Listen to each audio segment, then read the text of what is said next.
Hi everyone. Today we are going to be making book page roses. You can do this with any kind of square paper. It doesn't have to be just book pages, but we will have kits available here at the library if you would like to take one home and use our supplies. I am following a tutorial that I found online. The website is called Cooking a la Mel, and I will include a link to this post that I used at the end of this video. So in order to make these flowers, you can make different sizes depending on what size book you use. But today we're going to use paper that's about this size. It's just over 4 inches, a square. Like I said, regular origami paper works. You can cut up your own books and make your own size pages if you'd like. Also, we're going to need scissors, tape because it makes things easier, a glue stick, and some sort of stem. What I have here are chopsticks. They do work all right. You can also use lollipop sticks, grilling kebab skewers, anything that could be turned into a stem for a flower. You can also use wire with a bead on it. You can see that in the tutorial. And if you have any kind of green tape or floral tape, wrapping these stems at the end looks really, really nice. I just don't have any today. So let's get started. First, you're going to start with 3 identical size squares of paper. And with those papers, we're going to do some folds, and then we'll get to the cutting. So what you're going to want to do is fold it in half diagonally, and we're going to do that 3 different times. So first fold.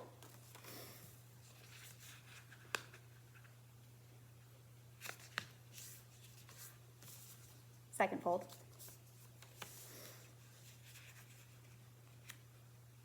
And third fold here. And we're going to do that with each one of our 3 pieces of paper.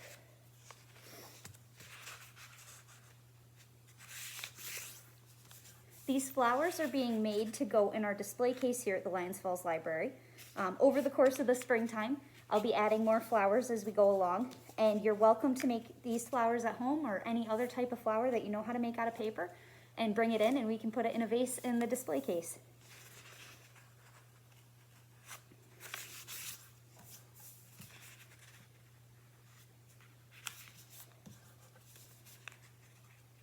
Okay, so here is the final fold there. So we have 3 folded triangles. Now we get to the cutting. Just like making a paper heart out of construction paper, you're going to want to cut a little petal shape out of your triangles. So have it open at the top with the crease at the bottom, and then just do some sort of nice petal shape. And they don't all have to be uniform because not all flowers are exactly the same. Like that. You're also going to want to cut a really small little hole and just snip off the corner at the very bottom there. This will be for threading our petals onto the stem later.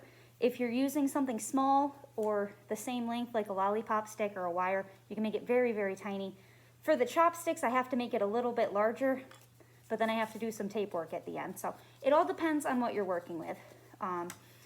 In the kits that I'll be giving out here at the library, there will be extra papers.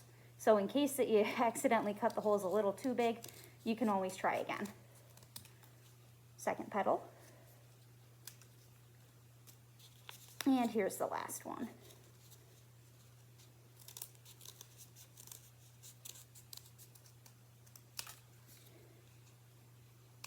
All right, so next thing that you're going to want to do is take all 3 of your little cutouts and open them up, just like this.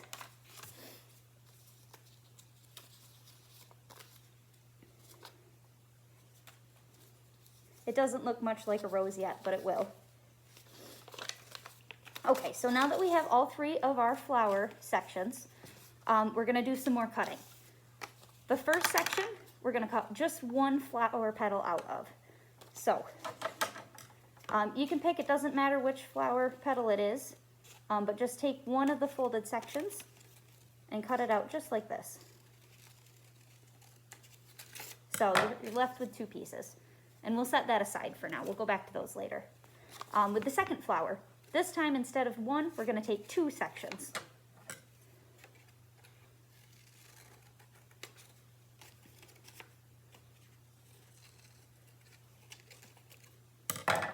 Like so. And for the final, we're going to take 3 petals out.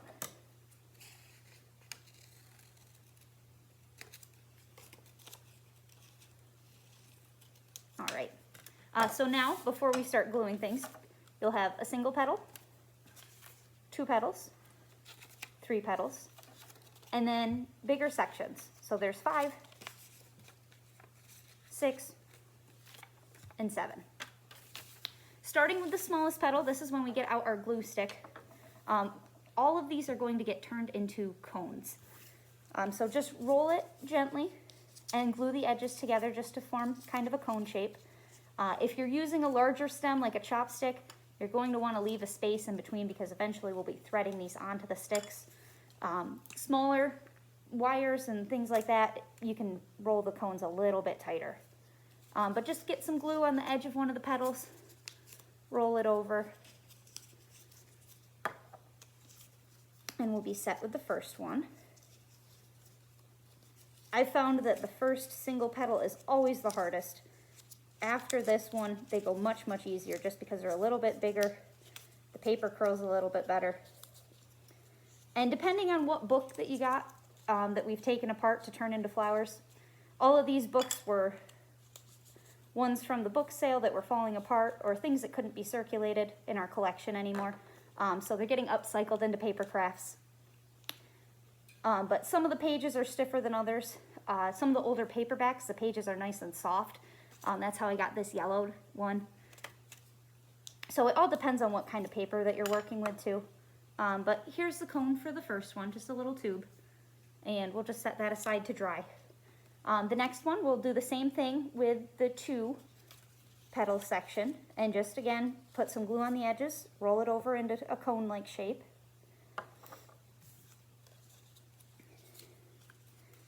And this craft can be done out of any kind of paper.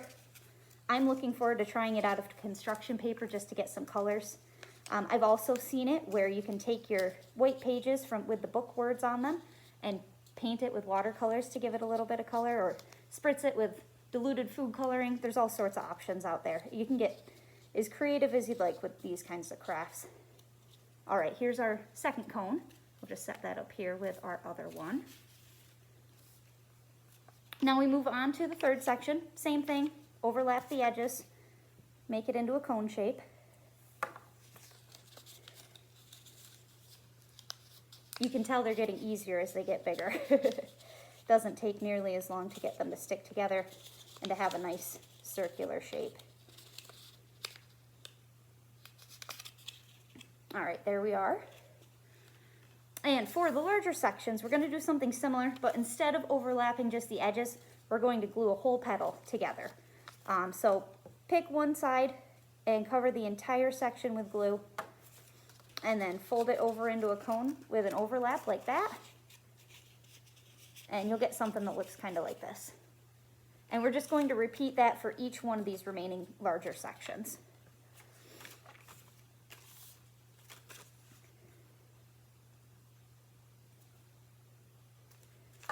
If you're ever looking for papers to use for craft supplies, you can always stop in here. I always have books that are beyond repairing and magazines that have been donated, or magazines that from our shelves that are very old.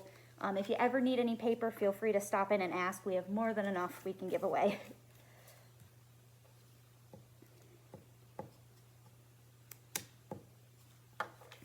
All right, so here is our final section.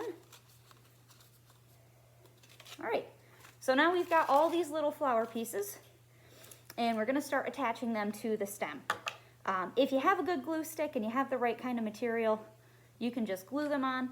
I have found, for me, taping is a little bit easier, but that's because these chopsticks are tapered, and so they have a skinnier end and a thicker end, and the petals don't always sit the right way on them. So if you have a straight stick, like a lollipop stick or a wire, you can start with your center section and slowly stack them bigger and bigger.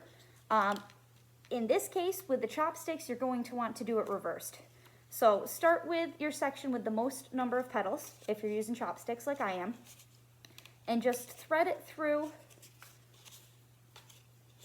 the hole like this. And you're going to want to do it on the back side there. And we're just going to kind of stack all the petals up, and then we'll secure them together. So here's our seven petal section first. And then we move on to the 6. Slide that one on. And sometimes you might need to make the holes a little bit bigger. This one, I glued it a little too tight, so I'm gonna have to kind of punch that out with a pencil to make it fit on the chopstick here. But that's okay. All right, there's that. Same with this one.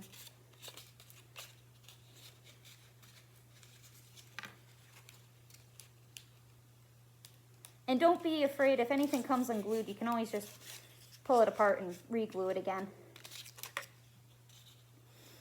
This craft is very, very adaptable. All right, slide that one on. And now finally, we're gonna use just the little one here. Slide that right on like that. And this one's a little bit tighter than the previous flowers I've made, so I think it's going to be easier to stick it together in the end. But what I'm doing, I'm just going to push all of the bigger petal pieces down until I can see the inside of where the chopstick meets the first cone. I'm going to want to tape that or glue that very securely right to the middle of the chopstick, so that way it doesn't move anywhere. From my experience, the glue stick doesn't necessarily work the best on the chopstick, especially if you're in a rush and you don't have a lot of time to wait for it to dry, or you don't have a lot of patience. So I've found that taping works, and it's nice because the tape is way down in the inside of the flower, and nobody's gonna see that when we're done. Okay, so I don't know if you can see that on the video, but there is a piece of tape holding this on, so this can't come off anymore. Oh, well, it can if you adjust it. So I want to pull it up just so you can't see the chopstick in there, and we'll stick it down really well. All right, so that's nice and secure. So now we're going to pull up our second petal here, the next biggest one. And feel free to spin them around and, you know, give it a little bit of finesse, figure out where it looks the best. You can, where the splits are. You can overlap the petals in different directions, and it looks more like a real rose that way. So I'm just going to tape the bottom of that one to the chopstick now. Hot glue would probably work too, especially if you have an adult to help you out with this craft, if you're a younger person doing this. Now we're going to slide the third section up there and secure it with a piece of tape. See how it's starting to look like a rose?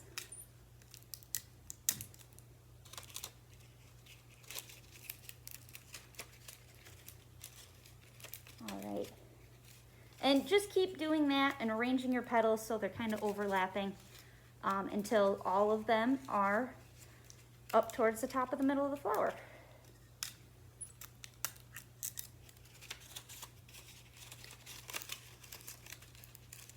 It gets a little trickier towards the bottom with the chopsticks because the holes are a little bit bigger and the petals are a little bit wobblier.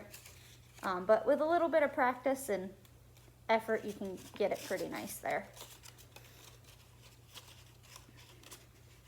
All right, so we've got just 2 sections left. And that one's staying pretty well even without the tape. I'm gonna tape it just to be safe, but it is staying up pretty nicely. And for me, I've found that when you're taping, it helps to kind of go in a tight spiral all the way around, just wrap the whole thing with tape. It seems like it helps keep the petals just a little bit more secure. For the last section, for me, with the chopstick where it's tapered, it's a little bit loose, this last bottom section.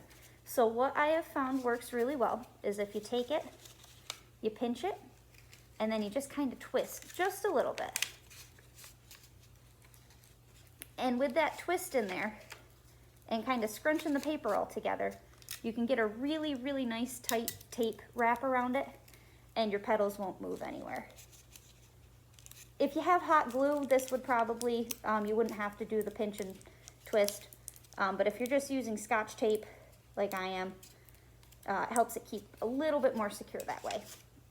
All right, so there's the flower so far.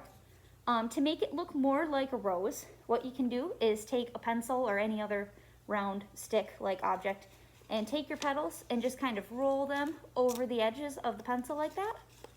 And if you do that on each individual petal, it gives the look that the rose is blooming. And it makes it look more like a real flower, in my opinion.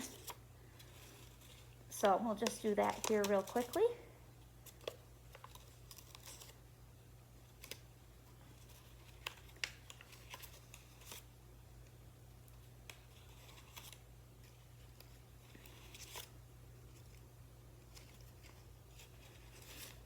And when you're choosing paper for this project, remember the size definitely makes a difference.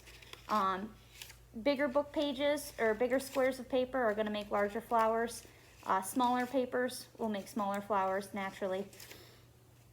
And like I said, the type of paper depends on how well it'll fold and curl. Looking at the previous flower that I made, this one, the pages were a little bit easier to bend, a little bit thinner. So it's got, you know, closer together petals. This one, the pages were a little bit stiffer. It was from a different novel. Now we're just gonna get a few more here in the curls without trying to rip anything. And this one, it's a little bit more open of a bloom.